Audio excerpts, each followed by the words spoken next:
Well, Cam Sutton is gone. So, yeah, at this point you have all heard, and I'm not going to beat a dead horse here. The whole Cam Sutton situation is brutal for so many ways. Cam Sutton with a arrest warrant out for him. However, he can't be found. I don't know. The whole situation is wild to me, but long story short, the Detroit Lions have voided the contract of Cam Sutton, who was signed for, what was it, like $33 million over 3 years after the allegations that have come forward. So Cam Sutton is no longer a Detroit Lion, and we're going to move off of that and kind of into the, well, it looks like we need to address cornerback maybe a little bit more now. With Cam Sutton moving on, I mean, at this point, now having Amik Robertson come in, we also brought in Carlton Davis, obviously, but I think we're going to have to address cornerback a little bit more than we would like to. Chase Lucas, where are you? Where'd you go? Come on back. I know we parted ways, but maybe come back. Definitely opens up some intrigue coming into what will be the draft. Will the Lions go for a guy like Snead at this point, even though he was tagged? Because I know Kansas City said, hey, we're open to trade. It's going to come with too much draft capital. That's not Brad Holmes' MO. Don't see that happening. So with that being said, Cam Sutton, moving on. Lions need to address the cornerback position more than we hoped at this point, and we were already needing to address it quite a bit. So that opens up a weird thing, man. I don't even know how to say it other than shucks. There are a few potential targets in free agency, including Snead, another one being Marshawn Lattimore. Personally, at this point, based on bringing in both Carlton Davis and Amik Robertson, I would rather try and address this in the draft. That's just personally me. I do believe that at 29, the Lions are going to do one of two things. One, we're going to move back into the second round, or two, we will draft an O-lineman. Just kind of feels like that, and specifically a center is where I could see the Lions going. Now, with the cornerback situation being addressed, let's talk about Romeo Okwara.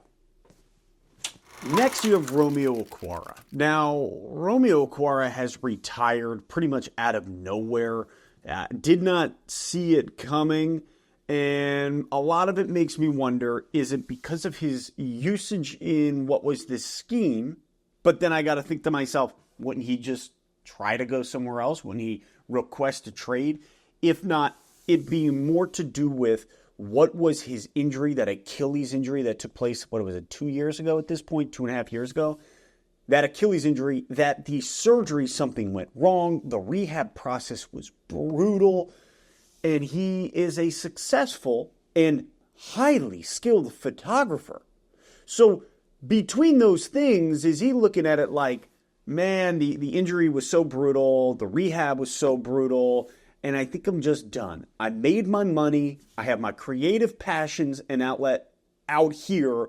Maybe I'll just go to that. Plus, for Romeo Okwara, I look at a guy who, if that is the case, hey man, you had some serious success on this team going from what was a dumpster fire pit to an NFC championship game.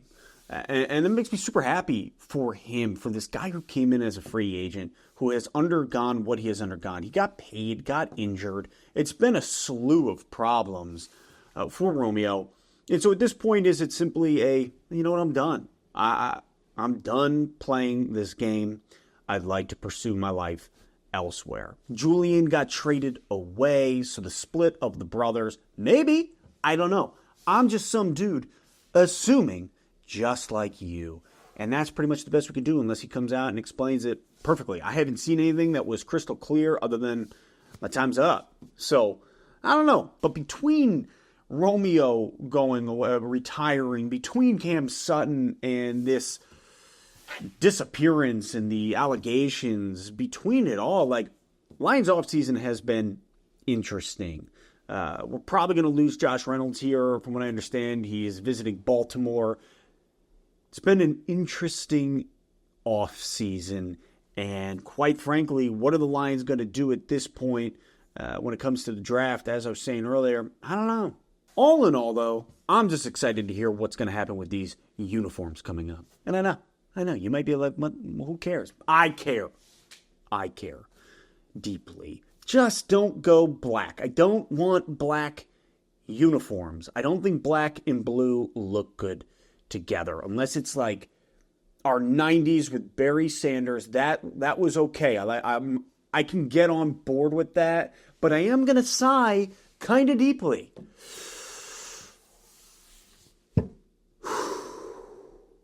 Pretty big sigh. Don't want it. That's just me. I know some people are all about the black and blue, but when I look at the Calvin Johnson jerseys, not my style.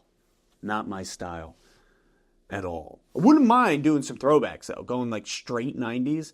I think that would look pretty sweet. But my assumption is we're going to see that roll out here, especially with the draft being in Detroit, right? So it's like the marketing capability, everything that the Lions could do to market what is this new uniform change. I'm saying it could be happening pretty soon because, man, there's a lot of money to be made in that with the draft in Detroit. Hey, could be pretty wild. I'm excited to see it. And that's all I got to say about that. Mirkwood.